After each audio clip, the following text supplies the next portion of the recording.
But what is moving in those bushes over there?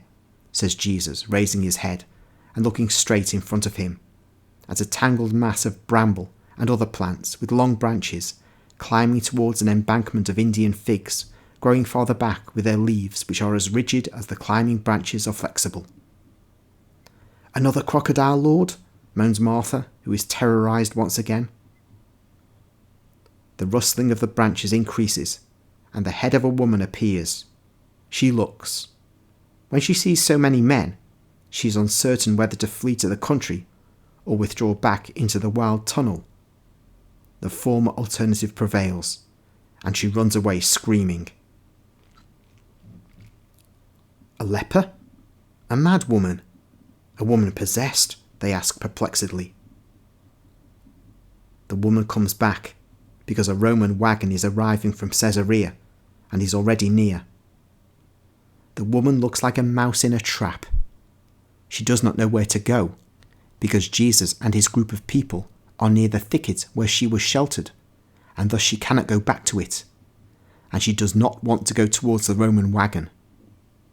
In the evening dusk, as night falls fast after a powerful sunset, it is possible to see that she is young and pretty, although her garments are torn and she is unkempt. "Woman, come here," commands Jesus peremptorily. The woman stretches out her arms, imploring, "Do not hurt me." "Come here. Who are you? I will do you no harm." And he says so kindly, that he persuades her. The woman moves forward with her head lowered, and she throws herself on the ground, saying, "Whoever you are, have mercy on me. Kill me, but do not hand me back to my master. I am a fugitive slave." "Who was your master? And where are you from? You are certainly not Hebrew. It is obvious from your way of speaking and from your garments." "I'm Greek. The Greek slave of... Oh, mercy. Hide me. The wagon is about to arrive." They all form a group round the poor wretch curled up on the ground. Her dress, torn by thorns, shows her shoulders streaked with lashes and covered with scratches. The wagon passes by without any of its passengers paying attention to the group standing near the hedge. "They have gone by. Speak now. We will help you if we can," says Jesus, laying the tips of his fingers on her ruffled hair. "I am Syntyche, the Greek slave of a noble Roman of the proconsul's suite." "So you are the slave of Valerian," exclaims Mary of Magdala. "Ah, have mercy. Don't denounce me to him," implores the unhappy woman. "Do not be afraid. I will never speak to Valerian again," replies the Magdalene. And she informs Jesus, "He is one of the richest and filthiest Romans we have here, and he is as cruel as he is filthy." "Why did you run away?" asks Jesus. "Because I have a soul. I'm not merchandise." The woman takes heart when she realizes she has come across compassionate people. "I'm not merchandise. He bought me, that is true. But he may have bought my person to embellish his house, that I may brighten up his time by reading for him, that I may serve him. But nothing else. My soul is mine.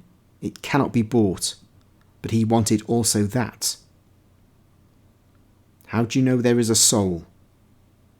"I'm not illiterate, Lord. I was a prey of war since my youth, but I was not plebeian. This was my third master, and a dirty fawn. But I remember the words of our philosophers, and I know that we are not made only of flesh. There is something immortal enclosed within us, something which has no precise name for us, but I recently learned its name.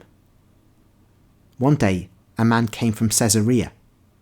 He worked miracles and spoke better than Socrates and Plato. They discussed him very much, in thermal baths, in triclinia, or in gilt peristyles, contaminating his august name by mentioning it in the halls of foul orgies. And I?